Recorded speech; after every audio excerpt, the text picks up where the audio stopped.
आपल्यासाठी सुरू करतोय. आणि विशेष म्हणजे माझं व्याख्यान किंवा मार्गदर्शन झाल्यानंतर आपण सुद्धा आपल्याला ज्या शंका वाटतात किंवा प्रश्न पडतात ते आपण मला विचारावे, त्याचं उत्तर मी देईन.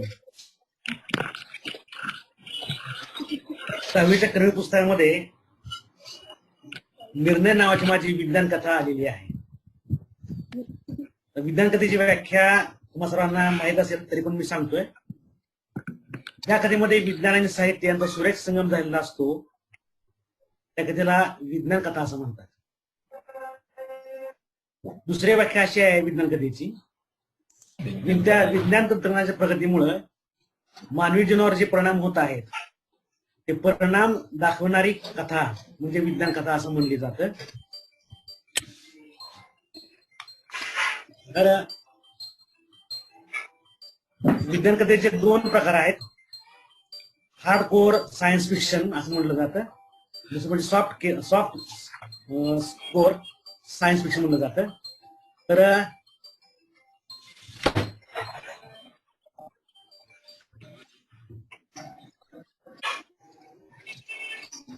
हार्ड कोर सायन्स फिक्शन मध्ये थोडं विज्ञानाचा पाठ जास्त असतो, साहित्याचा पाठ थोडासा कमी असतो आणि त्याच्यामुळे ती थोडीशी समजण्यासाठी विज्ञानाची बॅकग्राऊंड पार्श्वभूमी लागते.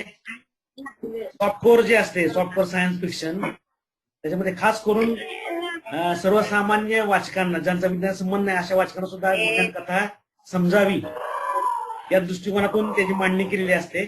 त्याचप्रमाणे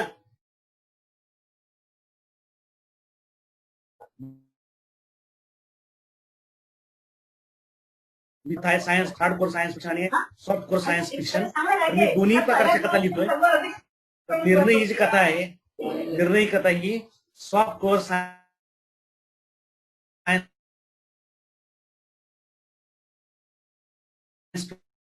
आता मॅडमनी परिचय करून दिला, तर त्या संदर्भात आत्मप्रौढी नाही किंवा गर्व नाही, परंतु एक गोष्ट अभिमानाने सांगावीशी वाटते. तर मराठी विज्ञान परिषद ही एक महाराष्ट्रातली मोठी संस्था आहे आणि या संस्थेचं मुख्य काम म्हणजे समाजामध्ये विज्ञानाचा प्रचार आणि प्रसार करणे, वैज्ञानिक दृष्टिकोन निर्माण करणे, विज्ञानाची आवड निर्माण करणे. त्यासाठी या संस्थेतर्फे वेगवेगळे कार्यक्रम हाती घेतले जातात. त्यामध्ये राज्यस्तरीय विज्ञान कथा स्पर्धा असते, अखिल भारतीय विज्ञान कथा स्पर्धा असते. या कथा स्पर्धेमध्ये कोणताही मराठी भाषिक तो प्रदेशातला असला तरी तो भाग घेऊ शकतो. तर त्या कथा स्पर्धेचा एक नियम असा आहे की त्या कथे स्पर्धेमध्ये जर तुम्हाला 2 वेळा पहिलं पारितोषिक मिळालं तर तिसऱ्या वेळेस तुम्हाला त्या कथा स्पर्धेमध्ये भाग घेता येत नाही, म्हणजेच तुम्ही त्या कथा स्पर्धेमधून थोडक्यात बाद होताय. तर अशा बाद होणाऱ्या व्यक्ती ज्या आहेत त्या 3 आहेत. पहिले आहेत माझे गुरु आदरणीय डॉक्टर जयंत नारळीकर साहेब, दुसरे आहेत ज्येष्ठ विज्ञान कथा लेखक माननीय डॉक्टर बाळ कुणके, आणि तिसरा आहे मी स्वतः.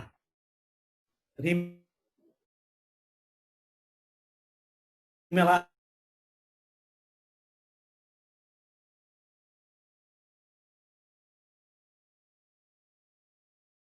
विज्ञान कथा हा विस्मयकारी विज्ञान कथा संग्रह प्रसिद्ध झालेला आहे. या पुस्तकामध्ये एकूण 10 विज्ञान कथा आहेत.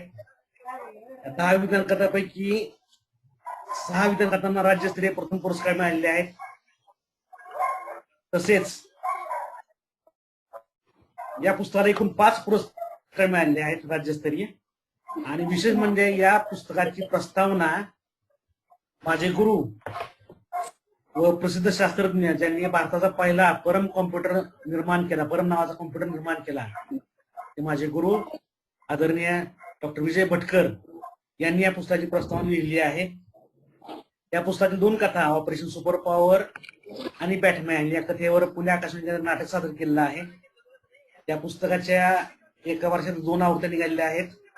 हे पुस्तक आता ई बुक म्हणून सध्या इंटरनेटवर अवेलेबल आहे. लवकर या पुस्तकाचं इंग्रजी भाषण सुद्धा लवकरच होईल. तर आता निर्णय या कथेकडे वळण्यापूर्वी त्याची पार्श्वभूमी सांगायची वाटते मला, की विज्ञान कथामध्ये किती ऑप्शन 40 ते 50 वर्षाचा पुढचा काळ विचार घेतलेला असतो आणि त्यानुसार त्याची परिस्थिती असते, त्या परिस्थितीचं वर्णन त्यातून केलेलं असतं. सध्याचं युग हे यंत्रमानवाचं युग म्हणलं जातं किंवा रोबोचं युग म्हणलं जातं आणि आपल्या जीवनाच्या अनेक क्षेत्रामध्ये रोबोने प्रवेश केलेला आहे. आता मेडिकल फील्डमध्ये आहेच, बँकिंग क्षेत्रामध्ये आहे, वार्ताहरासाठी आहे, त्याचप्रमाणे हॉस्पिटलमध्ये पेशंटची काळजी घेण्यासाठी आहे, मंदिरात पुजारी म्हणून रोबो येतोय, त्याचप्रमाणे टीव्हीवर बातम्या देण्यासाठी सुद्धा रोबो येतोय, अशा वाहतूक पोलीस म्हणून सुद्धा रोबो येतोय. अशा वेगवेगळ्या फील्डमध्ये रोबो येत आहेत आणि म्हणून हॉटेल व्यवसायामध्ये सुद्धा रोबो येणं साहजिकच आहे. त्यामुळं हॉटेल व्यवसायामध्ये सुद्धा वेटर म्हणून असेल किंवा स्वीपर म्हणून असेल, मॅनेजर म्हणून असे सुद्धा रोबो येऊ शकतील अशी कल्पना मांडलेली आहे. तर साधारणतः उत्सुकता अशी असते की ही कथा सुचली कशी तुम्हाला, असा प्रश्न असतो वाचकांचा. तर त्या संदर्भात मला सांगावं वाटतं की माझा एक मित्र आहे सोमनाथ बिडवे, हॉटेल आहे बार्शीमध्ये आणि हॉल्या वेळेमध्ये ज्यावेळी वेळ मिळतो त्यावेळेस आम्ही मी आणि सोमा त्या हॉटेलमध्ये बसलो असतो आणि गप्पा मारत असतो. तर त्यावेळेस अनेक विषयावर चर्चा होते. त्यावेळेस हॉटेलमधले जे प्रश्न असतात त्या प्रश्नावर नेहमी चर्चा होते.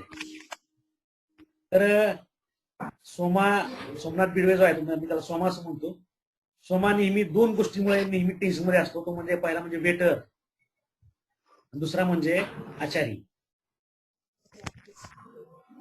म्हणजे वेटर आणि आचारी हे नेहमी बेभरोशाचे लोक आहेत. ते कधी निघून सांगता येत नाही, ते विचित्र वागतात, त्यांचं विचित्र वागणं सहन करावं लागतं आणि त्याच्यामुळं मानसिक त्रास पण होतो, पण त्याला इलाज नसतो ना. मग अशा वेळेस टेन्शन देणारे दोनच व्यक्ती म्हणजे एक म्हणजे वेटर, दुसरा म्हणजे आचारी. तर साधा आठवडाभर पगार केल्यानंतर, आठवडाभर काम केल्यानंतर दर शनिवारी त्यांचा पगार दिवस असतो आणि पगाराच्या दिवशी मी तिथं समोर असायचं. तर त्यावेळी त्यांच्यामध्ये संवाद व्हायचे. ते संवाद अत्यंत काय म्हणतात आपल्या दृष्टीने मैत्री आहेत, त्याच्या दृष्टीने ते वास्तव आहे. तर काही संवाद तुमच्या माहिती म्हणून सांगतो. त्याच्या हॉटेलमध्ये 3-4 वेटर आहेत. त्यापैकी एक वेटर पगार म्हणणार, मालक पगार आमचा आज, स्व म्हणणार तुला आज पगार मिळणार नाही. पुन्हा का मालक मला पगार का मिळणार नाही? तू अगोदर 3 वाट्या, 4 चमचे, 5 डिश ज्या चुरून नेलेत ना त्या आणून द्यायच्या आणि मगच पगार घेऊन जायचा असं म्हणणार. मग तो वेटर जो आहे, तो वेटर जरा काय ओशाळणार की आपली चोरी उघड केला आहे म्हणून तू गुपचूप निघून जाणार. दुसरा वेटरला असं मालक माझा पगार. त्यावेळेस म्हणणार तुला पगार कशासाठी द्यायचा, तुला मागच्या आठवड्यात आम्ही उचल दिलेली आहे, तुझी मुलगी आजारी होती म्हणून तुला उचल दिलेली आहे, उचल तुझ्याकडेच आहे. विशेष म्हणजे काल तू कामाला आला नाही, 9 वाजता तरी कामाला आला नाही, कंटाळून मी तुझ्या घरी आलो, त्यावेळेस तू दारू पण पडला होता, तुझ्या बायकून तुला उठवलं आणि मग तू आला कामाला. म्हणजे आम्ही सकाळी हॉटेल बघायचं, तुला उठवायला तुझ्या घरी यायचं, पट्टी मारायची, नकोस ना, तू यूज नकोस असं तू म्हणायचं. मग तो पण वेटर ओसाळून जायचा. नंतर तिसरा वेटर असं म्हणायचा की मालक आमचा पगार. तर त्यावेळेस तो सोम म्हणणार काय रे बाबा तू मारलास का? वेटर का मला काय झालं? अरे दुपारी एक जोडपं आलं होतं, त्यांनी गरम वडा सांबार मागितला, त्यावेळेस सांबार थंड होतं म्हणून त्या बाईने सांगितलं की मला गरम सांबार पाहिजे. तुमचं नाव बघून न बघितलं त्यांचं दुर्लक्ष केलं तू आणि सांबार दिलं नाही.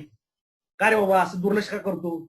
सांबार तो तुझ्या घरचं द्यायचं आहे का? तिथला सांबार द्यायचं ना, दुर्लक्ष कशामुळे करतो? त्यामुळे आमचं गिऱ्हाईक दुखतं. तो असं वागायचं असेल तो हॉटेलमध्ये येऊ नकोस उद्यापासून कामाला. म्हणजे असे त्याचे प्रश्न असायचे आणि सारखं त्याला म्हणजे प्रत्येक वेळेला त्याला प्रत्येक वेळी कामाची आठवण द्यावी लागायची. टेबल पूस, पाणी भरून ठेव, नंतर डिश उचलून ठेव, नंतर तो जग भरून ठेव, अशा सारखं त्याला सांगायला लागायची कामं आणि मगच ते वेटर काम करायला लागायचे. म्हणजे असे सारखं त्याला वेटरला सारखं सांगावं लागायचं. पण सोमाला असं वेटर पाहिजे होते की जे परफेक्ट पाहिजे होते, जे न सांगताही काम करत राहतील त्यांची. त्यांना जी नेमून दिलेली काम आहे ती न सांगताही करत राहतील. असं त्याला वेटर पाहिजे होतं, असं त्याला वेटर अपेक्षित होतं, तो नेहमी म्हणायचे की असा वेटर मला पाहिजे. तर त्याच्या हॉटेलमध्ये एक वेटर होता, त्याचं नाव मनोज. तो मात्र होतेच, पण त्या मनोज मध्ये त्याला आम्ही मनास म्हणायचं. तर 2 गुण चांगले होते. एक म्हणजे प्रसंगावधान होतं, दुसरा म्हणजे तो अत्यंत प्रामाणिक होता. तो चुका कबूल करायचा, प्रसंगावधान खूप छान होतं. या 2 गुणांमुळे त्यांनी किती जरी गुन्हे केले तरी त्याला आम्ही माफ करून त्याला आम्ही परत कामावर घेत होतो. सर असं तरी चालायचं ते. हे म्हणजे ही एक पार्श्वभूमी होती कथेला. त्यानंतर सर काय समजा ना सर. दुसरी पार्श्वभूमी अशी होती की आमचं कॉलेजचं कॅन्टीन आहे, कर्मवीर कॅन्टीन नावाचं कॅन्टीन आहे. त्या कॅन्टीन मधला वेटर जो आहे तो वेटर अत्यंत विचित्र वागायचा. म्हणजे आता स्टाफ तसा लिमिटेड कॉलेज मधला, आम्ही नेहमी चालत जायचो, त्यामुळे त्याचा आमचा परिचय असायचा. मग आम्ही 5-6 जण हॉटेलला गेलो. 5-6 जण आम्ही हॉटेलला गेलो. प्रत्येकाचं चॉईस वेगळी असायची की काही जणांना डिकासिन पाहिजे होता, काही जणांना डायबिटीस असल्यामुळे बिगर साखरेचा चहा पाहिजे होता, काही जणांना कॉफी हवी असायची, काही जणांना स्पेशल चहा हवा असायचा. मग आम्ही गेलो, त्याला ऑर्डर सांगायची, बाबा 1 डिकासिन, 2 कॉफी, बिगर साखर, 1 साखरवाला चहा, असं सांगत होतो आम्ही. आणि मग आम्ही हॉटेलमध्ये बसल्यानंतर तो आणून ठेवायचा आमच्या पुढे चहा, तो नेमका वेगळा असायचा. म्हणजे ज्याला डिकासिन पाहिजे त्याच्यासमोर कॉफी, ज्याला डायबिटीस आहे त्याला चहा साखरेचा चहा, ज्याला डायबिटीस नाही त्याला बिगर साखरेचा चहा, असं विचित्र आणून ठेवायचा चहा. आणि मग ते चहा घेण्याचा जो तो मूड आहे तो सगळा मूड निघून जायचा, असा प्रकार व्हायचा. कधी कधी आम्ही 2-3 चहाला जात असायचं. त्यावेळेस असं मोठे टेबल लावायचे, एकमेकाला जोडलेले असायचे, 2 टेबल एकमेकाला जोडलेले असायचे. मग आम्ही एका टेबलवर बसलो, असं चहाची ऑर्डर दिली, तो काय करायचा की चहाचे कप हे आम्ही बसलोय त्या दुसऱ्या टेबल आणून ठेवायचा. अरे मग सांगायचं आम्ही इथं बसलोय बाबा, तू कप तिकडे कसे काय ठेवले, मग तू उचलून आमच्या समोर कप ठेवणार. म्हणजे अशा प्रकारे तो वेगळे प्रकार करणार. आता परत आम्ही समजा त्याला कोल्ड्रिंकची एक ऑर्डर दिली कुठली तरी, तर तू दुसरंच कोल्ड्रिंक आम्हाला आणून देणार. अशा प्रकारे नेहमी व्हायचा. त्यामुळे एक शिक्षक असा एकदा सहज म्हणला, काय म्हणले, डॉक्टर परिणाम झाल्यासारखं वागतात म्हणले हे वेटर. तिथं मला सुचलं, तिथं मला क्लिक झाली आयडिया की आपल्या सोमाला पाहिजे एकदम परफेक्ट वेटर की ज्याला काही काम सांगायची गरज नाही. आणि असा परफेक्ट वेटर हा रोबोट असू शकतो. रोबोटच्या मेमरीमध्ये सगळी कामं जर फीड केली वेटरची तर ते न सांगता सगळी कामं करतात ना, त्यामुळे त्याला काही सांगायची गरज भासत नाही. आणि म्हणून रोबो वेटर त्याला आवश्यक आहे. आणि मग या ठिकाणी रोबो वेटर आला आणि आमचा प्राध्यापक मित्र म्हणतो त्याप्रमाणे त्याचं जर बिघाड झाला तर काय होऊ शकतं हे माझ्या लक्षात आलं.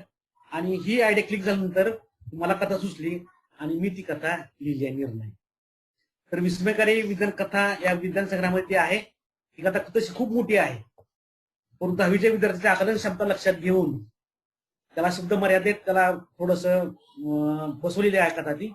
परंतु त्याचा आशय मात्र त्यांनी कायम तोच आहे, त्याचा आशय मात्र त्यांनी कायम तोच ठेवलेला आहे, हे नमूद करू असं वाटतं. तर तो आशय नमूद ठेवलेला आहे, ती कथा त्यांनी व्यवस्थित घेतलेली आहे त्या विज्ञान कथेमध्ये. तर या विज्ञान कथेमध्ये आता 1-2 प्रसंग त्यामध्ये आहेत.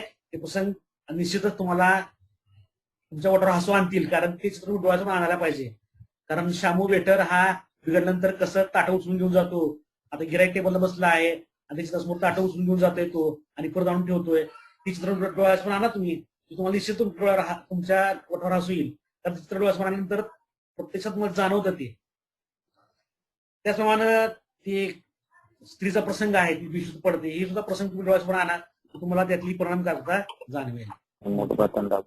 तर या कथेचा शेवट करताना मला 3 पर्याय माझ्यासमोर होते. पहिला पर्याय असा होता की तो रोबो वेटरच येऊन सांगतो की स्त्री पिशवीत पडलेली आहे. दुसरा पर्याय असा होता की मी स्वतः जाऊन पाहतो की ती स्त्री पिशवीत पडलेली आहे. आणि तिसरा पर्याय होता की मनोज हा मानवी वेटर आहे, हा मानवी वेटर मी त्याला तिथं पाठवतो, तो येऊन सांगतो की असा असा प्रकार झालेला आहे. तर असं मला 3 पर्याय होते, त्यापैकी मी हा तिसरा पर्याय मुद्दाम निवडला. तिसरा पर्याय निवडला ह्यासाठी की आता कसं आहे की रोबो हे शेवटी यंत्र आहे, वेटर हे शेवटी यंत्र आहे. आणि ते यंत्राप्रमाणेच काम करणार. त्या मेमरीमध्ये जी काम फीड केलेली आहेत तेवढीच तो काम करणार, त्या व्यतिरिक्त काम करणार नाही. त्याला विचार करण्याची क्षमता अजिबात नाही. त्याला कुठले परिणाम कसे घडतील याची सुद्धा शक्यता माहित नाही. त्याच्यामुळं तो यंत्रासारखंच वागणार आणि तो यंत्रासारखंच काम करणार. त्यामुळे त्याकडून फारशा अपेक्षा धरता येत नाही. त्यामुळे पहिला पर्याय हा मी सोडून दिला. दुसरा पर्याय जो होता तो मी स्वतः जाऊन पाहतो, तर तो मला नको होता. कारण मला जो संदेश पोहोचवायचा होता तो संदेश तिसऱ्या पर्यायामुळे शक्य होता की मनोज वेटर काय करतो की तो स्वतः जाऊन पाहतो की ती स्त्री बेशुद्ध पडलेली आहे. आता मनोज हा मानवी वेटर आहे आणि त्याला त्याच्याकडे विचार करण्याची क्षमता आहे. एखादी घटना घडते, ती का घडते, कशामुळे घडते, ती घटना घडताना काय घडत आहे आणि त्या घटनेचे परिणाम काय होणार आहेत हे मानवाला सहज लक्ष देतं. कारण मानवाच्या मेंदूमध्ये तेवढी क्षमता आहे. आणि दुसरी गोष्ट काय, माणसामध्ये माणुसकी आहे. आणि माणूस एखाद्या संकटात असेल तर माणसाला त्या संकटातून बाहेर काढण्यासाठी धावून जाण्याची प्रवृत्ती जी आहे ती माणसामध्ये आहे, माणुसकी आहे. आणि म्हणून त्या मनोजला जाणवतं की ती स्त्री संकटात आहे, तो संकटात आहे. म्हणून तो कुठलीही अपेक्षा न बाळगता ताबडतोब त्या स्त्रीला मदत करतो. तो आम्हाला सांगतो ती स्त्री बेशुद्ध पडलेली आहे, तर आम्ही त्या स्त्रीला तिच्या मुलांना हॉस्पिटलमध्ये घेऊन जातो. त्या स्त्रीवर उपचार चालू होतात, ती स्त्री शुद्धीवर येते आणि त्यानंतर बरी पण होते. तिची मुलं तिच्यावर असतात, तिला भेटतात. मनोज आणि ड्रायव्हर तिथं ठेवतो आणि मी परत येतो. म्हणजे ही जी माणुसकी आहे ही माणुसकी मनोजनी दाखवलेली आहे. आता या कथेमध्ये जी आम्ही सुद्धा माणुसकी दाखवतो आहोत की आम्ही सुद्धा मनोज सोबत जातो आहोत, ते पाहतो आहोत, ते तिला देत आहोत. पण ही जी माणुसकी आहे आमची माणुसकी, ही माणुसकी आमची व्यवसायाला धरून आहे. तर आमच्या व्यवसायाचा तो भाग आहे. आणि समजा गरीब धरा की ती स्त्री आमच्या हॉटेलमध्ये कदाचित दाखवली असती तर काय झालं असतं, आमच्या हॉटेलची बेइज्जती झाली असती, नाचक्की झाली असते आणि आमचा धंदा काळाची बंद पण पडला असता. हे होऊ नये म्हणून आम्ही काय केलं, त्या मनोजसोबत धावपळ केली आणि त्या स्त्रीला हॉस्पिटलमध्ये गेला आणि तिचे उपचार केले. आता मनोजला तसा काय प्रकार नाही ना. मनोजला काय आमचं हॉटेल बंद पडलं तरी चालेल, कारण त्याला दुसरीकडे नोकरी सहज मिळू शकते. त्यामुळे मनोजला तसं काय करण्याची अपेक्षा नाही, माणूसला अपेक्षा नाही, मनोज कोणती अपेक्षा नाही. तरी पण मनोज काय करतोय की ती स्त्री संकटात आहे, तिला वाचवणं आवश्यक आहे. म्हणून तो कुठलीही अपेक्षा न ठेवता ताबडतोब आम्हाला येऊन सांगतोय आणि स्वतःहून तो मदत करतोय, स्वतःहून तुला हॉस्पिटलमध्ये घेऊन जातोय. ह्या सगळ्या गोष्टी करतोय, तो माणुसकी दाखवतो, निरपेक्षपणे दाखवतो. म्हणून अशी निरपेक्ष असणारी माणुसकी फक्त माणसामध्ये दिसते, यंत्रामध्ये दिसत नाही. म्हणून विज्ञान आणि तंत्रज्ञान कितीही प्रगती केली विज्ञान तंत्रज्ञानाने तरी मानव हा सर्वश्रेष्ठ राहणार आहे, तो केवळ त्याच्यातल्या माणुसकीमुळेच. हा संदेश मला द्यायचा होता म्हणून मी तसा शेवट हा केलेला आहे. तर मला असं वाटतं की इतकं विवेचन मला वाटतं पुरेसं आहे. आणखी तुम्हाला आवश्यक असेल तर मी आणखी करेन, पण तुम्हाला जर काही प्रश्न विचार असेल तर तुम्ही विचारू शकता. हॅलो, ज्याला प्रश्न विचारायचे असेल त्यांनी हात वर दाखवायचा आहे किंवा हॅलो. याच्यासाठी आपण रोबोट चित्रपटाचं उदाहरण घेऊ शकतो ना सर? हो, घेऊ शकतो.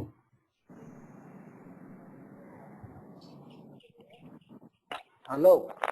हा हा सर, रोबोट चित्रपटाचं उदाहरण दिलेलं आहे मी मुलाला शिकवताना आणि त्याचा चांगला परिणाम झालेला आहे मुलांवर. हो हो हो हो. तो चिठ्ठी आहे ना सर, रजनीकांतचा चिठ्ठी चिठ्ठी. हो. हा, त्याचं उदाहरण दिलेलं आहे मुलांना आणि त्याचा चांगला परिणाम मी बघितलेला आहे मुलांवर. बर बर बर. सर, माझ्याकडे एक वैशिष्ट्य आहे, मुद्दाम सांगू इच्छितो की मानवी जीवनाशी जवळचे असणारे प्रसंग मी कधीमध्ये निवडतो नेहमीच. माझ्या विधानकथामध्ये मानवी जीवनामध्ये जे प्रसंग दैनंदिन घटना घडतात त्याचं प्रतिबिंब माझ्या कथेमध्ये दिसतं, हे माझ्या कथेचं वैशिष्ट्य आहे. दुसरं म्हणजे समाजामध्ये जे प्रश्न भेडसावत आहेत असे प्रश्न मी माझ्या विधानकथेमधून मांडतो, हे माझ्या दुसऱ्या कथेचं वैशिष्ट्य आहे. आणि त्या विषयाला अनुसरून मी ही कथेची मांडणी केलेली आहे.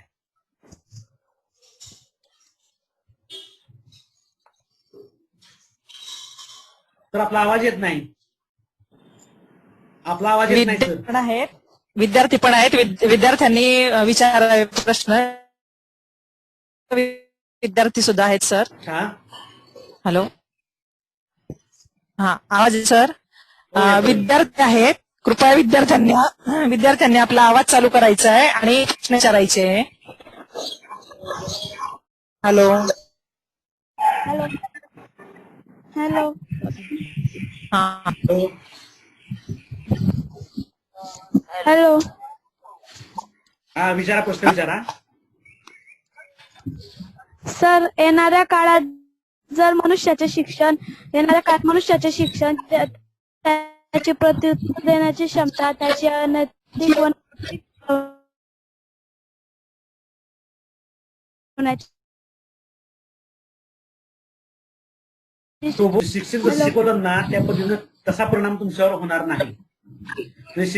रोबो शिक्षक वर्गात येऊन शिकवेल तुम्हाला, परंतु तो तुम्हाला समजतं की नाही याचा विचार करणार नाही. त्याचबरोबर तुमचं लक्ष जर नसेल शिकवणार, समजा तुम्ही खिडकीतून बाहेर पाहता, तो रोबो तुम्हाला काहीच म्हणणार नाही. तुम्ही बाहेर पाहत राहणार, तुमचं लक्ष नसणार, तर त्या ठिकाणी तुमचं नुकसान होणार. त्याचप्रमाणे आता शिक्षकाला शिकवत असताना आपलं शिक्षक आपण जे शिकवतोय ते विद्यार्थ्यांना समजतं की नाही, विद्यार्थी चेहरे पाहून समजतं. त्यामुळे तो आपल्या शिक्षणामध्ये बदल करू शकतो, शिक्षण पद्धतीत बदल करू शकतो. असा बदल हा रोबो करू शकणार नाही.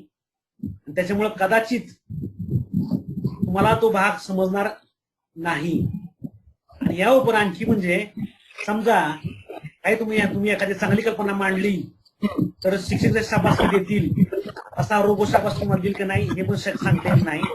त्याच्यामुळं जे मानवी शिक्षक शिकवतील त्याचा जो परिणाम आहे तो परिणाम रोबो शिक्षकांनी कधीच येणार नाही, हे 100% सत्य आहे. सर, वैज्ञानिक दृष्टिकोन समाजामध्ये रुजवण्यासाठी अजून काय केलं पाहिजे? वैज्ञानिक दृष्टिकोन समाजामध्ये रुजवण्यासाठी विज्ञान कथा तर वाचल्या पाहिजेतच, पण विज्ञानाचे जे कार्यक्रम आहेत ते पण पाहिले पाहिजेत. आता विद्यार्थ्यांचं उदाहरण सांगतो मी. वर्तमानपत्र विद्यार्थी वाचतात, त्यावेळेस बातमी असते की भारताने अमुक उपग्रह सोडला किंवा अमुक देशाने उपग्रह सोडला, तर विद्यार्थी फक्त हेडलाईन वाचून ती बातमी सोडून देतात, परंतु डिटेल बातमी कोणीही वाचत नाही. तर तसं अजिबात करू नका. पूर्ण बातमी वाचत जावा आणि मग त्या बातमीवर चिंतन करत जावा की त्या बातम्या उपग्रहाने सोडला ते फायदे काय आहेत, ते तोटे काय आहेत, ते पण विद्यार्थ्यांनी विचार केला पाहिजे. आपलं जर शंका असलं शिक्षकांना विचारल्या पाहिजेत. त्याचप्रमाणे समाजामध्ये अनेक घटना घडत असतात, अनेक राष्ट्रीय चर्चास्तर होत असतात, कार्यक्रम होत असतात, राष्ट्रीय स्तरावर कार्यक्रम होत असतात. तर त्या कार्यक्रमात सुद्धा माहिती तुम्ही घेतली पाहिजे. आणि विशेष म्हणजे अंधश्रद्धावर विश्वास ठेवता कामा नये. प्रत्येक गोष्ट कसोटी लावून तपासून पाहिली पाहिजे आणि योग्य की अयोग्य तपासून पाहिली पाहिजे. तरच वैज्ञानिक दृष्टिकोन समाजामध्ये वाढेल हे निश्चित. आणि हे सर्व विद्यार्थ्यांनी अगदी जागरूकपणे हे करणं आवश्यक आहे असं मला वाटतं. Thank you sir. Hello sir. Vilas Patil. Hello sir, मला प्रश्न विचारायचा सर. हॅलो. हॅलो, मला प्रश्न विचारायचा आहे. हा सर नमस्कार. मी टी.आर. पाटील सर, साम्राज्य हायस्कूल बोलतोय, साम्राज्य हायस्कूल. सर 1974-75 ला मोरारजी देसाई पंतप्रधान होते भारताचे. त्यावेळेस त्यांनी पहिला उपग्रह सोडला होता, कृत्रिम उपग्रह आपल्या भारताचा. त्यावेळेस त्यांनी सुरुवात नारळ फोडून केली होती. तर ही श्रद्धा आहे का अंधश्रद्धा आहे? आता हे नारळ फोडणं मात्र हे अंधश्रद्धेचं थोडंच लक्षण आहे असं मला वाटतं. ईश्वरावर श्रद्धा असणं आवश्यक आहे, कारण ईश्वर सर्वव्यापी आहे, सर्वशक्तिमान आहे. कारण विज्ञानाचे जे काही प्रश्न आहेत ते प्रश्न काही अनुत्तरित आहेत, त्या प्रश्नाची उत्तर आणखी सुटलेली नाहीत. तर ईश्वरावर मात्र श्रद्धा ठेवणं आवश्यक आहे, ती जरूर ठेवावी. पण नारळ फोडणं हे जे आहे ते मात्र मला सुद्धा ते अंधश्रद्धा वाटते. Hello sir. हा ऐका, सर्वांना विनंती आहे की विषयांतर नका करू. आपल्या पाठाशी संदर्भात विद्यार्थ्यांना जे उपयुक्त असेल तेच आपण विचारूया, कारण आपल्याकडे वेळ कमी आहे. 20 मिनिटं बाकी फक्त आपल्याकडे. विलास पाटील सर बोलतायत, जळगाव. विलास पाटील सर.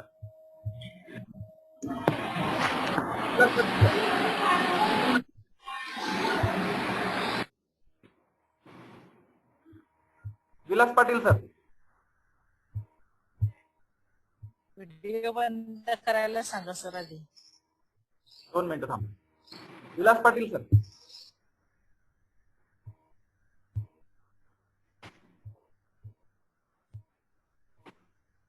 दुसरं कोणी घ्या त्यानंतर. दुसरं कोणाला विचारायचंय? हॅलो हा बोला. हॅलो हा नमस्ते सर. नमस्कार.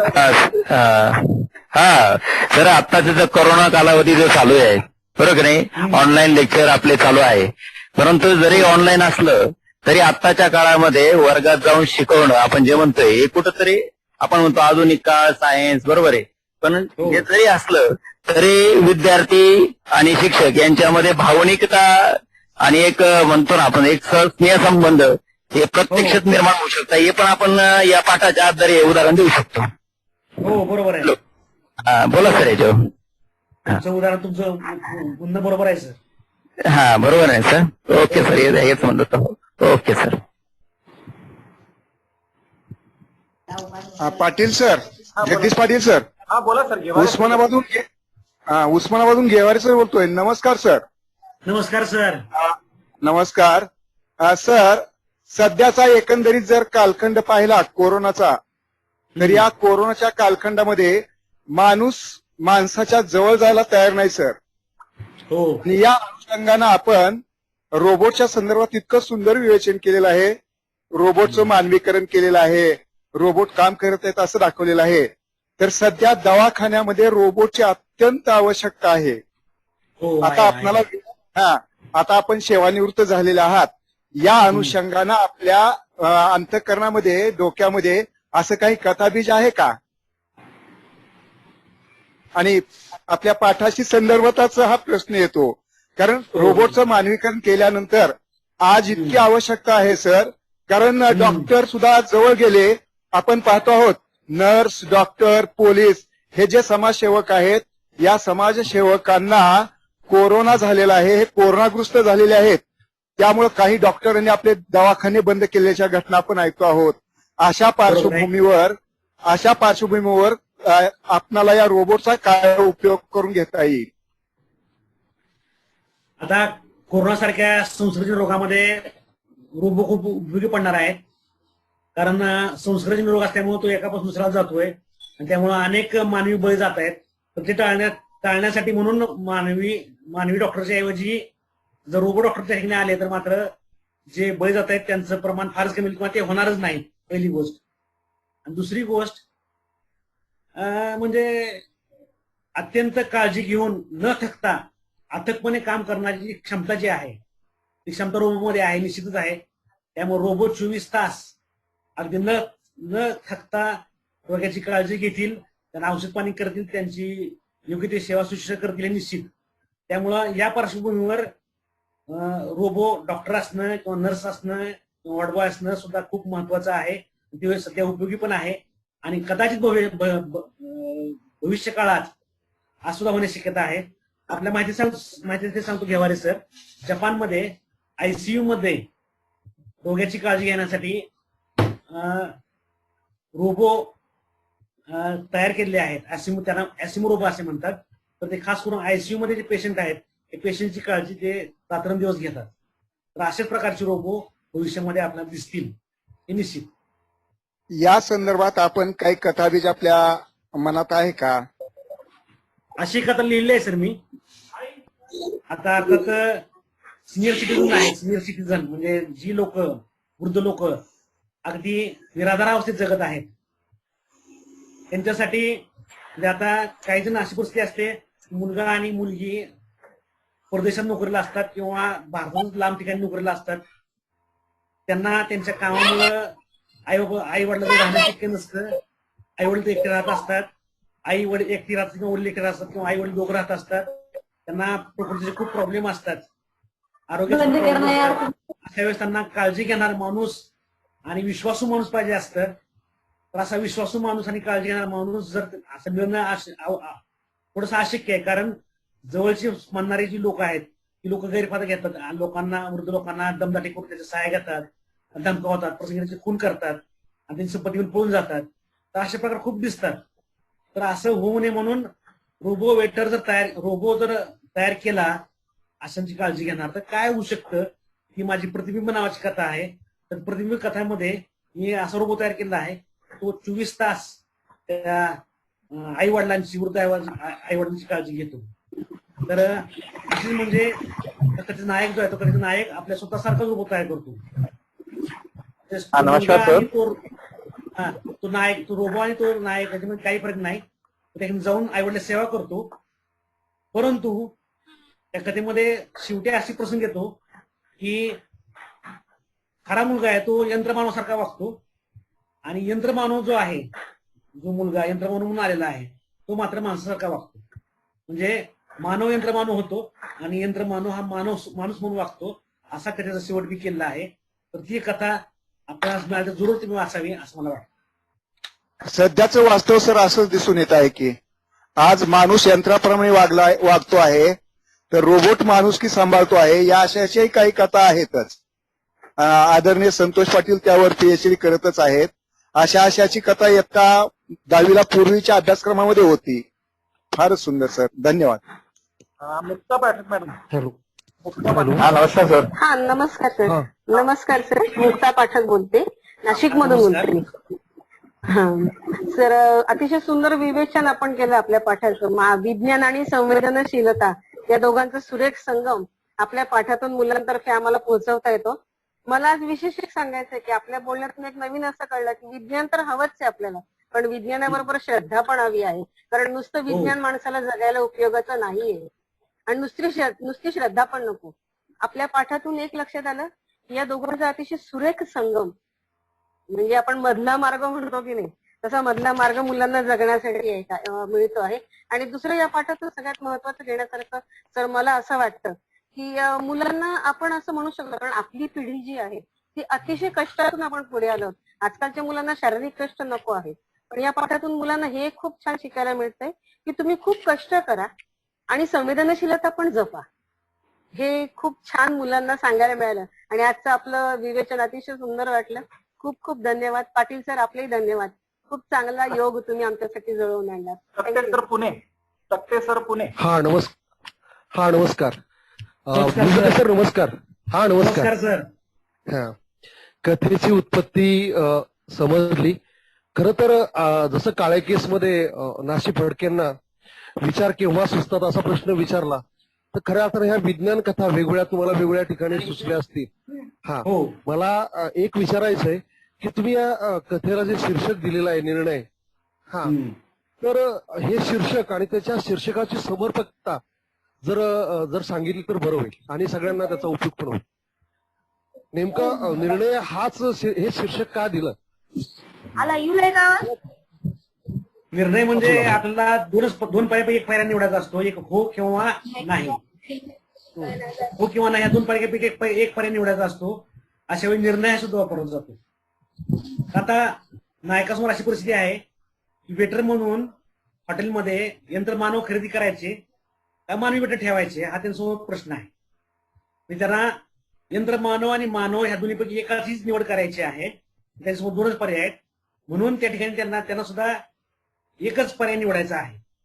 आणि म्हणून शेवटी त्यांना जे अनुभव येतात, आता यंत्रमानव ठेवल्यानंतर यंत्रमानव ते वेटर म्हणून ठेवतात तर त्यांना पैसा चिकार मिळतो, कारण उत्कृष्ट सेवा आहेत, स्वच्छता टापटीप आहे, त्यावर गिराईक होऊ शकतं, त्यांना पुष्कळ पैसे मिळतात, त्यावर प्रश्न नाही. पण त्यांच्यावर नामुष्कीचे प्रसंग येतात. आता पुस्तकामध्ये एकच नामुष्की प्रसंग आहे, पण असे 4-5 नामुष्की प्रसंग त्या मूळ कथेमध्ये आहेत. तर असे नामुष्की प्रसंग त्यांच्यावर खूप येतात, त्यांची खूप फजिती होते आणि त्याची बदनामी पण खूप होते आणि त्यांना सेटबॅक असा बसतो. परंतु नंतर मात्र एक प्रसंग असा घडतो, म्हणजे मानवी वेटरमुळे असा प्रसंग घडतो त्या मनोजमुळं की त्यांचे सगळे जी बदनामी आहे ती बदनामी सगळा धुतला जातो आणि त्या हॉटेलचं नाव हे पूर्ण महाराष्ट्रभर जातं. कारण मुलगी जी असते ती स्त्री जी असते ती स्त्री गृहमंत्र्याची मुलगी असते आणि त्याच्यामुळं टीव्हीचे सगळे बातमीदार ती बातमी कव्हर करतात आणि त्यामुळे त्या हॉटेलचं नाव पूर्ण महाराष्ट्रभर जातं. म्हणजे ही जी आहे म्हणजे बदनामीचं कलंक धुवून परत परिस्थिती शिखरावर पोहोचणं ही जी एक किमया आहे, किमया रात्री कशामुळे घडते तर त्या मनुष्य माणुसकीमुळे घडते. आणि म्हणून ती शेवटी ठरवतात की यंत्रमानव घ्यायचा नाही तर रोबो वेटर म्हणून मानवालाच घ्यायचं, हा जो निर्णय शेवटी घेतात. म्हणून या ठिकाणी निर्णय हा शब्द मला योग्य वाटतो, म्हणून हा शीर्षक दिलाय निर्णय. रोहित बरोबर कदम. आहे. आणि असं आपण असं म्हणू शकतो की वेदना जाणावया जागवू संवेदना. खरोखर ज्या वेदना आपण पाहतो की तिथे रोबो किंवा बाकीचे आहेत यांत्रिक मानव त्या संवेदना या ठिकाणी जागवू शकत नाही. त्याला खऱ्या अर्थानं आणि शेवटचं एक वाक्य आहे की शेवटी माणुसकी श्रेष्ठ आहे, हे सुद्धा या पाठातनं तुम्ही त्याचं दिग्दर्शन केलेलं आहे आणि ते गरजेचं आहे आजच्या काळामध्ये. बरोबर आहे. रोहित कदम. धन्यवाद सर. रोहित कदम. रोहित कदम. काय सर? हा बोला सर.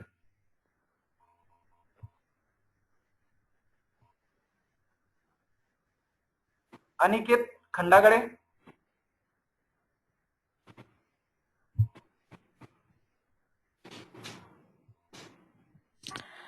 सर VN पाटील सरांना घेऊया, आभार करून घेऊया आधी. 10 मिनिटं. पाटील सर. हा रोहित कदम. हा हा नाही, आभार घेतल्यानंतर मग चर्चा घेऊया पुन्हा. पाटील सरांनी याच्यात चॅट मध्ये प्रश्न विचारलाय बघा.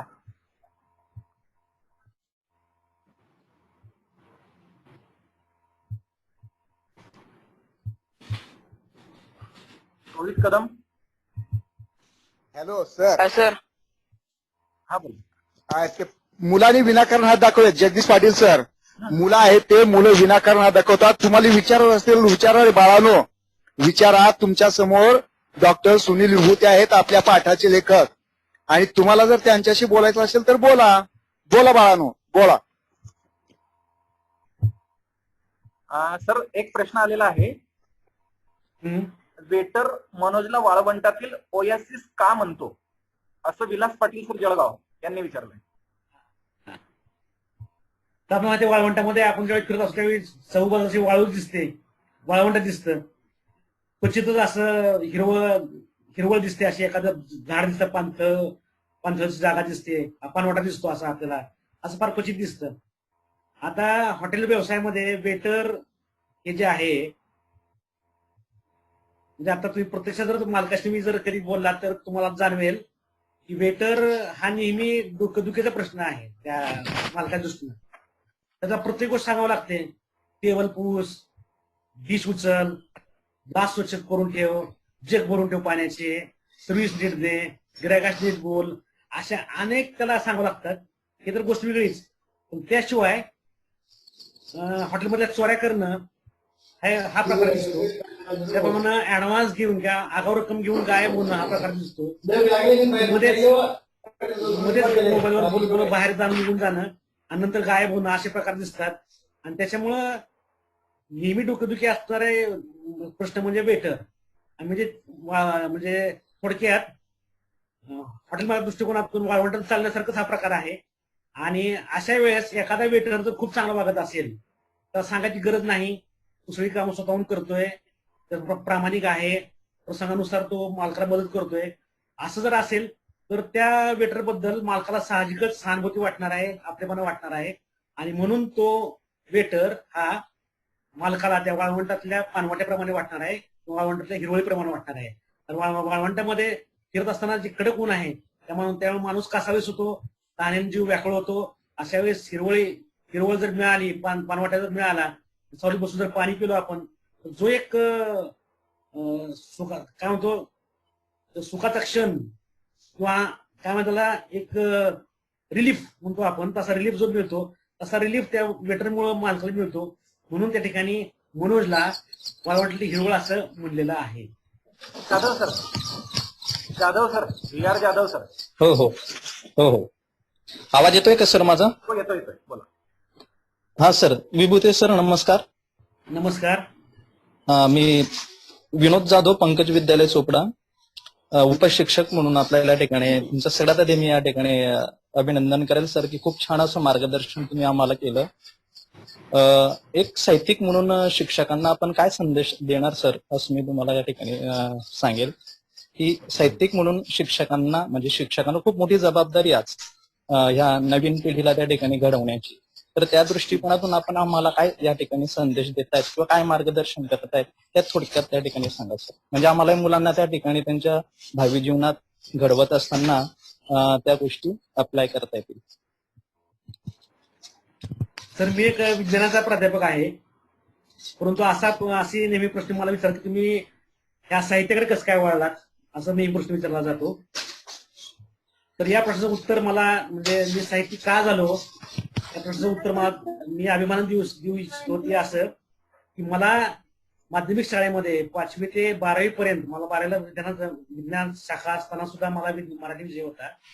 तर 5वी ते 12वी पर्यंत मला ज्या शिक्षकांनी मराठी शिकवलं त्या शिक्षकांनी मला मराठीची आवड निर्माण केली आणि त्याच्यामुळं मी लेखक बनू शकलो. हे मी अत्यंत नम्रपणे नमूद करू इच्छितो. तर त्याचं सर्व श्रेय मी माझ्या मराठी शिक्षकांना देतो. तर मला असं म्हणायचं वाटतं की आजच्या सर्व मराठीच्या शिक्षकांना की तुम्ही सुद्धा तुमचे जे विद्यार्थी आहेत त्या विद्यार्थ्यांच्या मनामध्ये मराठीविषयी खूप आवड निर्माण करा की जेणेकरून त्यांच्यामध्ये समाजाकडे बघण्याची एक दृष्टी येईल, समाजाचं वास्तव समजून घ्यायची दृष्टी येईल, त्यांच्यामध्ये संवेदना, त्यांचं मन संवेदनशील राहील आणि असं संवेदनशील मन त्यांना व्यक्त होणे सुद्धा म्हणजे मार्ग त्यांना सापडेल आणि अशा तऱ्हेने ते लेखक बनतील आणि समाजाचे प्रश्न सोडवतील असं मला वाटतं. आणि त्याचबरोबर दुसरी गोष्ट म्हणजे सध्या नैतिक मूल्याचा ऱ्हास होताना दिसतोय. म्हणजे विज्ञान तंत्रज्ञानाच्या प्रगतीचा हा एक तोटा असं म्हणायला पाहिजे की माणूस माणसापासून लांब चाललाय, नैतिक मूल्याचा ऱ्हास होत चाललाय. तर अशा वेळेस आपल्या सर्व शिक्षकांची जबाबदारी अशी येते की आपल्या विद्यार्थ्यांमध्ये नैतिक मूल्यांची पेरणी करायला हवी, त्याचे संवर्धन करायला हवं, तरच ते उत्तम नागरिक होऊ शकतील. म्हणजे एक शिक्षण घेणारा एक चांगला विद्यार्थी निर्माण करायचा आहेच, परंतु उत्तम संस्कारित विद्यार्थी सुद्धा निर्माण करायचा आहे. शिक्षण लक्षात ठेवून त्यानुसार काम करावं असं मला वाटतं. तर ही अपेक्षा आपल्या शिक्षक एक साहित्यिक म्हणून शिक्षकांनी अपेक्षित करतो. नरेंद्र देशमुख सर. नमस्कार सर. नमस्कार. हा नमस्कार. मी नरेंद्र देशमुख. विद्यार्थ्यांना आपला हा निर्णय पाठ शिकवताना जर आपली ही मुलाखत प्रत्यक्ष दाखवली तर विद्यार्थ्यांवर लेखक बोलत आहेत हा एक वेगळाच चांगला परिणाम होणार नाही. Thank you sir. Thank you sir. विद्यार्थी दशेत असताना आम्हाला खूप वाटायचं की एखादा कवी किंवा लेखक आमच्या प्रत्यक्ष भेटीला यावा आणि त्याचं प्रत्यक्ष आम्ही दर्शन घेऊन त्याचे 4 शब्द ऐकायचं असं मला खूप वाटत होतं. ती इच्छा अपुरी राहिली होती माझी विद्यार्थीपासून. त्यामुळं विद्यार्थ्यांना असा आनंद देण्यामध्ये मला खूप आनंद वाटतोय. म्हणून मी मुद्दाम या ठिकाणी वेळ मिळाला म्हणून मी उपस्थित राहिलो. आणि दुसरी गोष्ट म्हणजे आपल्यासोबत संवाद करण्याची संधी सुद्धा मिळाली या निमित्तानं, ही सुद्धा माझ्या दृष्टीने खूप महत्वाची गोष्ट आहे. हॅलो डॉक्टर विभूते, मी पाठक सर बोलतोय भुसावळ. मला असं तुम्हाला विचारायचं होतं की तुमचे जे 80हून अधिक व्याख्याने झालेले आहे तर हे व्याख्यानं आम्हाला ऐकायची इच्छा आहे, पण मग त्यासाठी कोणतं माध्यम उपलब्ध आहे? सर ही सर्व भाषणातील माहिती आकाशवाणी पुणे, सोलापूर, नाशिक, कोल्हापूर, आकाशवाणी केंद्रावर, उस्मानाबाद केंद्रावर झालेली आहे. तर त्याच्या आता सीडी किंवा पेन ड्राईव्ह माझ्याजवळ आहेत. आता त्यांच्याजवळ ते रेकॉर्डिंग नाही, पण माझ्याजवळ रेकॉर्डिंग आहे. जर कदाचित योग आलाच तर मी तुम्हाला ते माझ्या सीडी मधलं जे आहे ते तुम्हाला ऐकू शकतो मी तुम्हाला. सर आता फक्त आपल्याकडे 3 मिनिटं बाकी आहेत. तर हॅलो, आपल्याकडे 3 मिनिटं बाकी आहेत. खूप सुंदर सर विवेचन, पाठाचं विवेचन, सगळ्यांना खूप सुंदर उत्तर असे मन मोकळेपणाने आपण या ठिकाणी व्यक्त झालात. आज म्हणजे संपूर्ण महाराष्ट्रातील लोक आहेत सर. माझ्या समोर पूर्ण 100चा आकडा हल्लेलाच नाही अगदी सुरुवातीपासून. म्हणजे वेटिंग मध्ये पण खूप यादी माझ्याकडे समोर दिसते. माझ्याकडे मला ती कसरत करावी लागली. तर हा सगळा आणि सगळा लेखक आपल्या भेटीला या उपक्रमाला मिळाला. प्रचंड प्रतिसाद आहे, दाद आहे. तर सर्वात शेवटी 2 मिनिटं बाकी आहेत. तर मी सरांना विनंती करतो, संजय ठाकूर सर आपण आभार मानावे. नमस्कार सर. Hello hello. हा बोला तुम्ही बोला. नमस्कार सर. बोला बोला. मी संजय ठाकूर, जे स्कूल मुक्ताईनगर या ठिकाणी उपशिक्षक आहे. सर निर्णय या पाठाचे लेखक डॉक्टर सुनील विभूते सर यांनी या ठिकाणी आपल्याला वेळ दिला आणि आपल्या सर्व शिक्षकांना ऐकलं.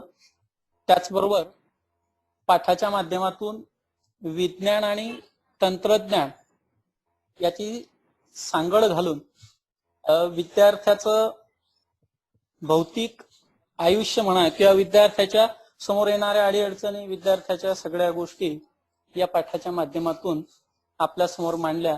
आपल्याला या ठिकाणी वेळ दिला त्याबद्दल आपल्या सर्वांच्या वतीनं मी डॉक्टर सुनील विभूते यांचं मनस्वी आभार या ठिकाणी व्यक्त करतो. जगदीश पाटील सर. हा बोला. संगपाळ सर बोला. मी दीपक संगपाळ सर बोलतोय, सांगली. बोला बोला, पटकन बोला सर. तर ही कॉमन लिंक असणार रोज एकच चालू आहे, विचार बदलवण्याचा चालू आहे. हा, एकच लिंक ठेवा. दररोज आपण 11 वाजता भेटू. आणि आपला छान उपक्रम होईल हा सर. बरं ठीक आहे, करतो प्रयत्न. डॉक्टर विभूते सर, पुन्हा एकदा खूप खूप मनापासून धन्यवाद. नलिनी आयारे यांनी आभार मानले की सुटीच्या कालावधीत योग्य उपयोग संयोजकांनी केला, कथेचा जन्म सांगितला.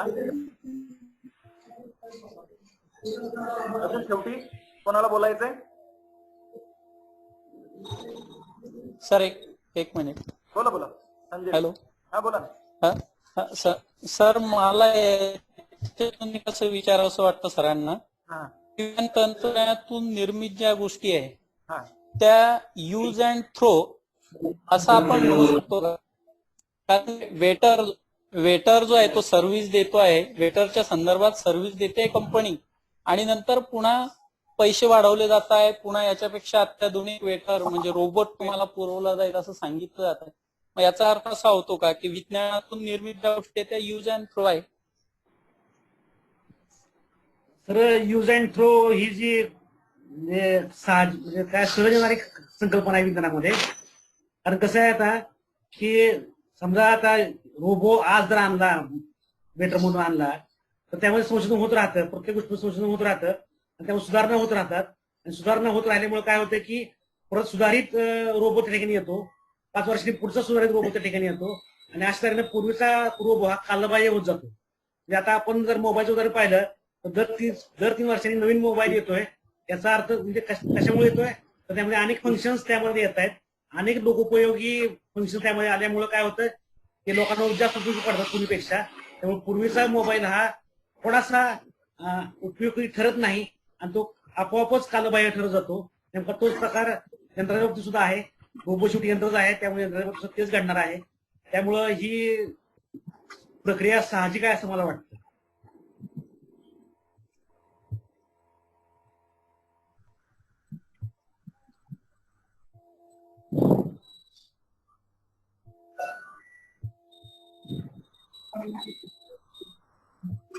Manekar sir. Hello sir. Hello hello hello. हा मानेकर मॅडम. सर आम्हाला कथा मिळू शकतील का? तुम्ही ही जी पूर्ण कथा आहे ती पूर्ण कथा प्रतिबिंब ही कथा सांगितलेली आहे, तर ती ग्रुपवर टाकावी सर. त्याचा फायदा होईल आम्हाला मुलांना सांगताना. हो सर, मी आता जगदीश पाटील सरांशी बोलतो आणि विस्मयकारी विज्ञान कथेचे पुस्तक आहे ते विस्मयकारी विज्ञान कथा पुस्तक हॅलो अमेझॉन हॅलो सर. कथा ज्या आहेत त्या कथा मी कशा उपलब्ध करून देता येईल ते जगदीश पाटील सरांशी बोलतो मी आणि तुम्हाला सांगतो. हा धन्यवाद सर, धन्यवाद. Hello sir. हा हॅलो. हा बोला ना, पुढे बोला.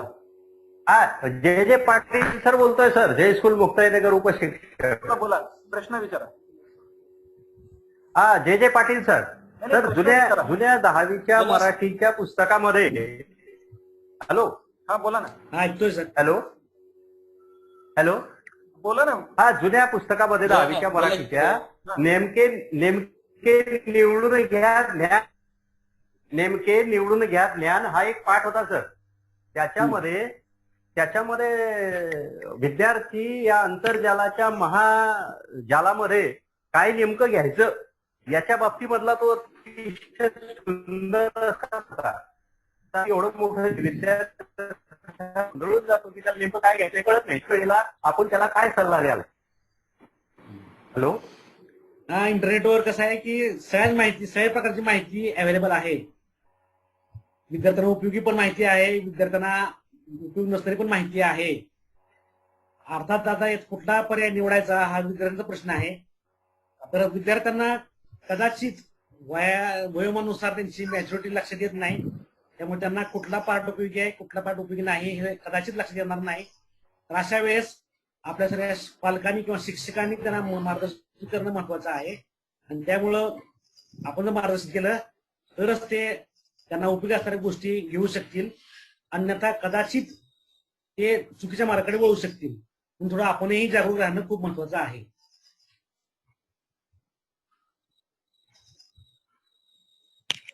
हॅलो. हा हॅलो. Hello sir. हॅलो. आजचा विद्यार्थी हा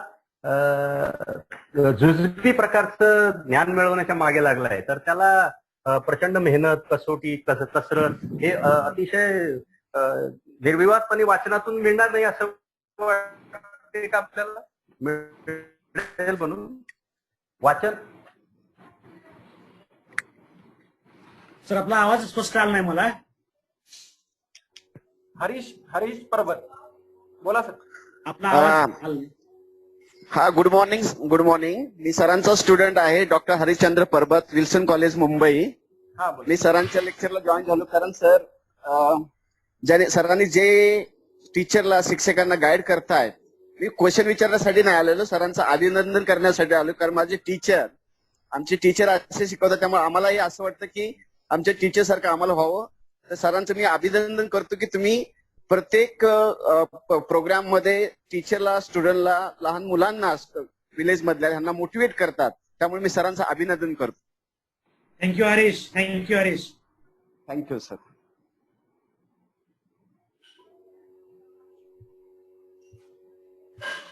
दीक्षा चुकांबे.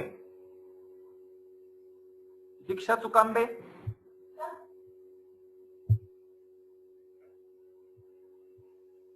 दीक्षा चुकांबे.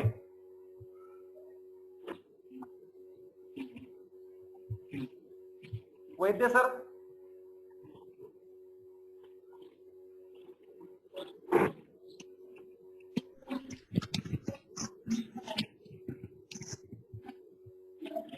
वैद्य सर.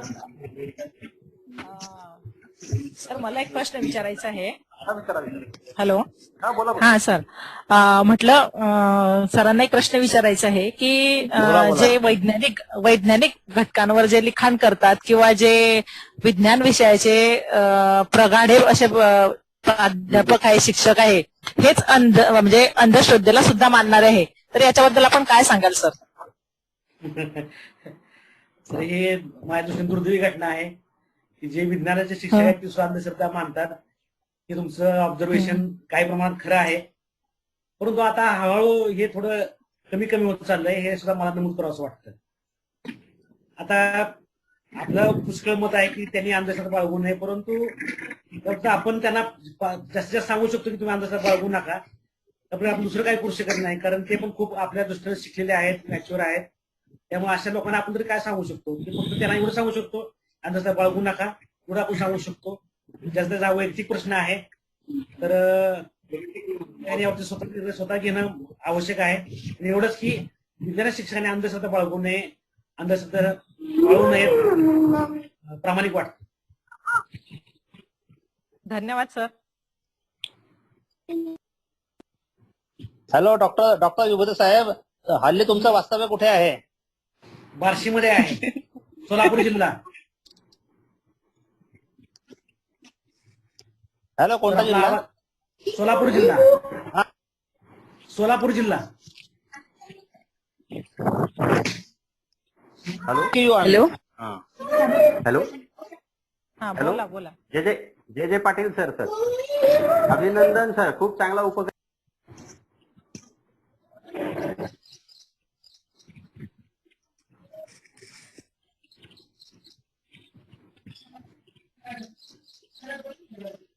हॅलो.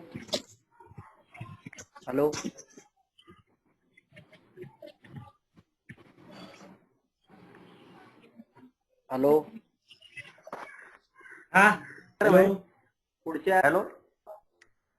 हा उपक्रम अतिशय चांगला आहे. हा असा भंडारे मॅडम बोला बोला. हा hello Vibhute sir. Hello. Hello Vibhute sir. नमस्कार मॅडम. नमस्कार सर. मी बहुउद्देशीय माध्यमिक विद्यालय शेलवर तालुका बोदवड येथून बोलते. आज तुमच्याशी संपर्क साधल्यानंतर जसं की तुम्ही अगोदर बोलले होते की ज्या विद्यार्थी दशेत असताना सगळ्यांना असं वाटतं किंवा सर्व विद्यार्थ्यांना जे वाटतं की लेखकांशी संवाद किंवा लेखकांना भेटणं हे जणू अशक्यप्राय. निदान खेड्यापाड्यातले जे काही विद्यार्थी असतात किंवा शिक्षक लोक असतात यांना सुद्धा अशक्यप्राय गोष्ट ती असते. पण आजच्या या उपक्रमामुळे किंवा तुम्ही दिलेल्या या वेळेमुळे आमचं हे स्वप्न साकार झालेलं आहे, जे विद्यार्थी दशेत आमचंही होतं की लेखकांशी स्वतः संवाद साधणं. हॅलो. ऐकतोय मॅडम. हा त्यामुळे सर धन्यवाद सर. आमच्या सर्व विद्यार्थ्यांतर्फे आणि आमच्या सर्व मराठीच्या शिक्षक वृंदांतर्फे सुद्धा तुमचे खूप खूप धन्यवाद. आनंद वाटला. अशाच प्रकारचे उपक्रम आपण या तंत्रज्ञानाच्या माध्यमातून जर का राबवलेत तर सगळ्यांसाठी खूप म्हणजे चांगल्या प्रकारचा हा उपक्रम होईल. आणि यामध्ये जे उत्सुक असे विद्यार्थी असतील त्यांनाही जर का आपण यामध्ये घेतलं किंवा कनेक्ट करून घेतलं तर त्यांनाही तो आनंद खूप वाटेल असं मला वाटतं. त्यामुळे धन्यवाद सर. खूप खूप धन्यवाद. दीक्षा तुंबाळे. दीक्षा तुंबाळे. दीक्षा तुंबाळे. हॅलो. हॅलो नमस्कार सर. नमस्कार. नमस्कार. खूप छान मार्गदर्शन केलं सर तुम्ही. आणि या मार्गदर्शनाचा आम्हाला विद्यार्थ्यांना शिकवताना निश्चित लाभ होणार आहे. तर मला असं म्हणायचं होतं सर, तुम्ही जे आम्हाला हे मार्गदर्शन केलं हे मार्गदर्शन तर खूप उत्तम आहे, परंतु तुमची ही जी मुलाखत जर युट्यूबवर अवेलेबल आहे का सर असं मार्गदर्शन? नाही, युट्यूबवर अवेलेबल नाही सर ही मुलाखत. सर तसं असलं तर सर आम्ही मुलांना ते दाखवू शकतो केव्हा पण. नाही, युट्यूबवर अवेलेबल नाही सर. हा मी दीपक वाघ सर, गांधीनाना विद्यालय खिरोद्यावरून बोलतो सर. खूप छान मार्गदर्शन केलं सर. खूप खूप आभारी. Thank you sir. थँक्यू. युट्यूबला. दीक्षा तुंबाळे. हॅलो. हॅलो. हा बोला ना. हॅलो. बोला बोला. हॅलो. बोला संजय ठाकूर सर. बोला बोला बोला. हा सर, मी या उपक्रमाविषयी बोलू इच्छितो. विभूते सरांना सांगावं असं वाटतं आणि या ठिकाणी जवळजवळ 100 शिक्षक अवघ्या महाराष्ट्रभरातून कनेक्ट आहेत.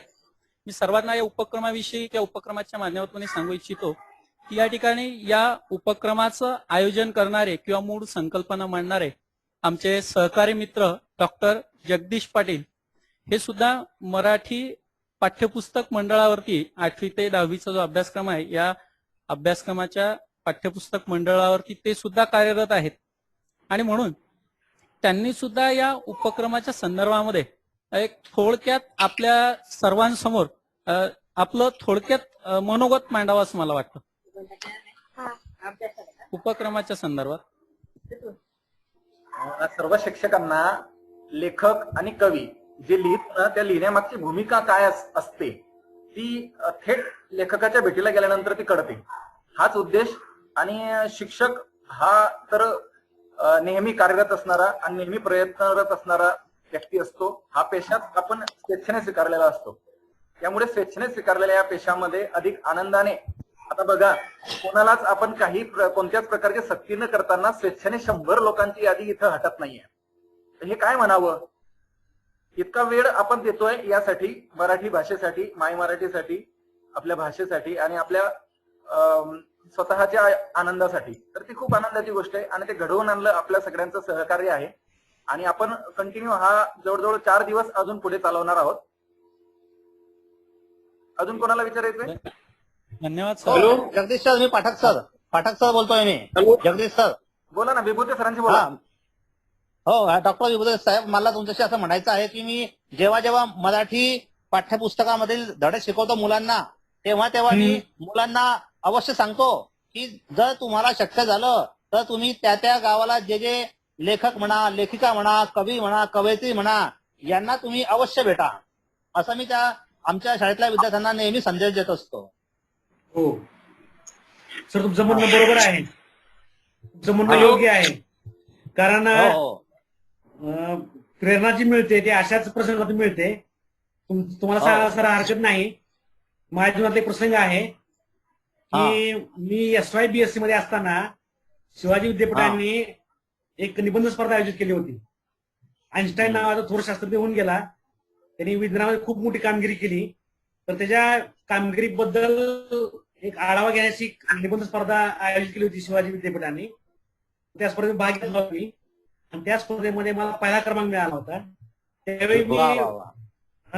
त्यावेळेस मी पुरस्कार घेण्यासाठी गेलो. त्यावेळेस पुरस्कार घेण्यासाठी माझे गुरु डॉक्टर जयंत नारळीकर उपस्थित होते. त्यावेळेस डॉक्टर जयंत नारळीकरांनी मी त्यांच्याशी भेटलो, त्यांनी माझी चौकशी केली.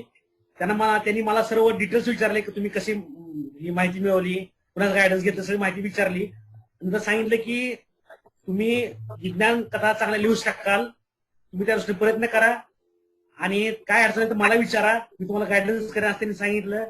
त्यावेळेस मी प्रयत्न करत गेलो आणि ते प्रयत्न फळ म्हणूनच मी आज एक विज्ञान कथा लेखक म्हणून उदयास आलो आहे. तर ही जी प्रेरणा मिळते, ही प्रेरणा अशा प्रसंगातून मिळत असते. त्यानुसार तुमचं म्हणणं योग्य आहे. Vaidya sir hello sir. Yes sir. Sir नमस्कार, जळगाव जिल्ह्यातला रावेरून बोलतो. आवाज येतोय सर? जळगाव जिल्ह्यातला रावेरून बोलतो, दिलीप वैद्य. हा सर, नमस्कार. नमस्कार. जळगाव जिल्हा मराठी शिक्षकांच्या वतीने सर आपल्या मनापासून आभार मानतो. आज माझे काही विद्यार्थी पण याच्यामध्ये जॉईन व्हायला इच्छुक ते, परंतु मी त्यांना नाही म्हटलं की बाबा सगळे शिक्षक मोठ्या संख्येने असतील, त्यामुळे ग्रामीण भागातल्या विद्यार्थ्यांना खरं म्हणजे मला माहिती असतं की इतर विद्यार्थी पण ऐकतायत. रवींद्र निळे सरांचे विद्यार्थी दिसतात मला स्क्रीनवर. तसं म्हणजे मला खूप आनंद झाला असता. आता ठीक आहे, जगदीश पाटील सरांच्या वतीने आम्हाला त्याची CD मिळेल किंवा त्याची PDF फाईल मिळेल या क्लिपची, तर ती मी विद्यार्थ्यांना पण दाखवू शकेल.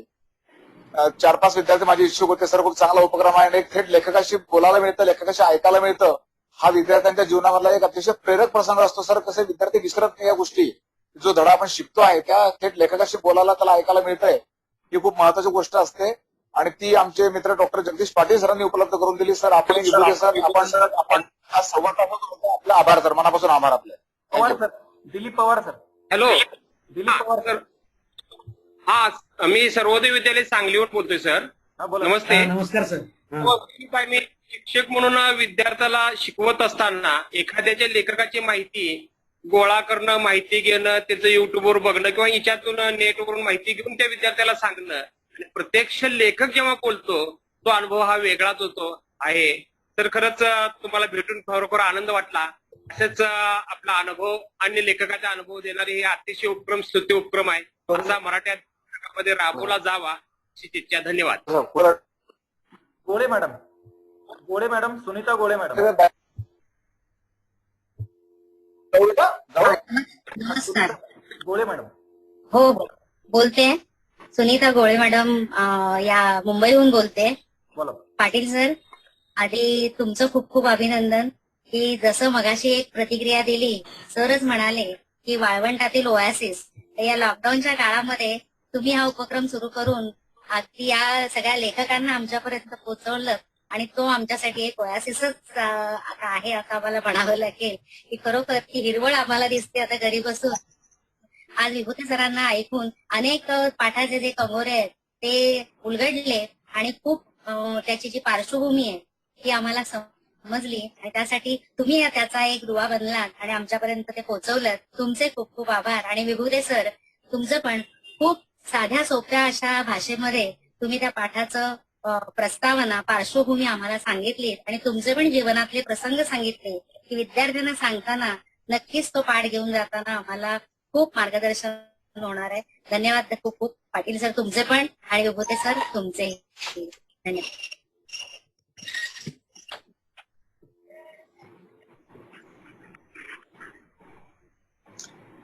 नमस्कार सर. हा उपक्रम जो तुम्ही आठवडाभर राबवणार आहे तो फारच स्तुत्य असा उपक्रम आहे. वेगवेगळ्या लेखक आणि कवीचे प्रत्यक्ष समोर जे विचार तुम्ही मांडतायत ते सगळ्यांना परिपूर्ण आणि आवडणारे असेच आहेत. आपल्या मराठी राजभाषेचा यामुळे खूप उदो होणार आहे, या शंकाच नाही. धन्यवाद सर, थँक्यू. सगळ्यांच्या शंका आणि सगळ्यांची प्रश्न उत्तर जवळपास आटोपात आलेले आहेत. आणि सरांनी खूप छान पाऊण तास मार्गदर्शन केलं आणि त्याच्यानंतर अर्धा तास आपल्या सगळ्या प्रश्नांना सर उत्तर देत आहेत आणि खूप छान वाटलं. आणि मला तर वाटते 40 मिनिटाचं काहीतरी मर्यादा होती, पण ती काय विभूते सरांनी काय जादू केली. हो, तेच म्हणायचं होतं की वेळेची मर्यादा वाढवा. हा, ती वेळेची मर्यादा वाढली. यावरून बोलते कोळी मॅडम. हा, वेळेची मर्यादा वाढली, त्यामुळे अधिक चांगल्या प्रकारे आपल्याला सरांना ऐकता आलं. तर खरं तर मी सरांना अर्धा तासच विनंती केली होती, पण सर तब्बल 1.25 तास 1.5 तास झाले आपल्या समोर आहेत. तर सरांचे पुन्हा एकदा मी मनापासून आभार मानतो. आणि कोणाला काही शंका असल्यास किंवा कोणाला काही या संदर्भात आणखी विचारायचं असल्यास, कारण जेवढं आपण जास्त लांबू ना तेवढं आपल्याला जास्त कंटाळवाणं वाटेल. कारण आपल्या मराठी साहित्याची गोडी हवी टे. हा, गोडी हवी. गोडीच्या या साहित्याचा खूप हे झाला पाहिजे प्रसार. बरोबर, पण गोडी हवी काय, पण जितकं तुम्ही जास्त वेळ कंटाळवाना होऊ नये यासाठी आपण कमी आणि चांगलं या ठिकाणी खूप चांगलं काम करतो आहोत. तर आज सरांनी श्री गणेशा करून संपूर्ण महाराष्ट्रात सरांचं मार्गदर्शन पोहोचलेलं आहे. तर मला खूप माझं भाग्य आहे की यातलं निमित्त मात्र मी ठरलो, परंतु मी सर्व नाही. तर आमच्यासोबतची सगळी मंडळी आहेत की जी यावल, रावेर, बोदवड, जामनेर, मुक्ताईनगर येथून प्रत्येक तालुक्यातून यांनी या उपक्रमासाठी खूप मोठा सहभाग दिला. सोबतच आमच्या वंदना भिरू मॅडम आहेत, त्यांनी सुद्धा सगळ्यांपर्यंत ही लिंक पोहोचवून या गोष्टीच्या संदर्भात सहकार्य करून जे काम केलंय तेही खूप कौतुकास्पद आहे. तर अशाच पद्धतीने आपण उद्या सुद्धा भेटूया. आणि विभूते सर, पुन्हा एकदा मनापासून धन्यवाद आणि आपण कायम संपर्कात राहूया. सर, आपले हार्दिक आभार सर. ओके सर, आपले हार्दिक आभार. धन्यवाद. धन्यवाद सर मनापासून.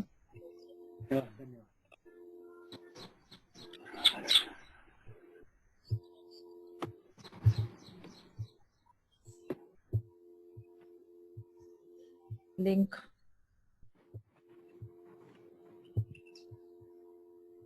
नकोस.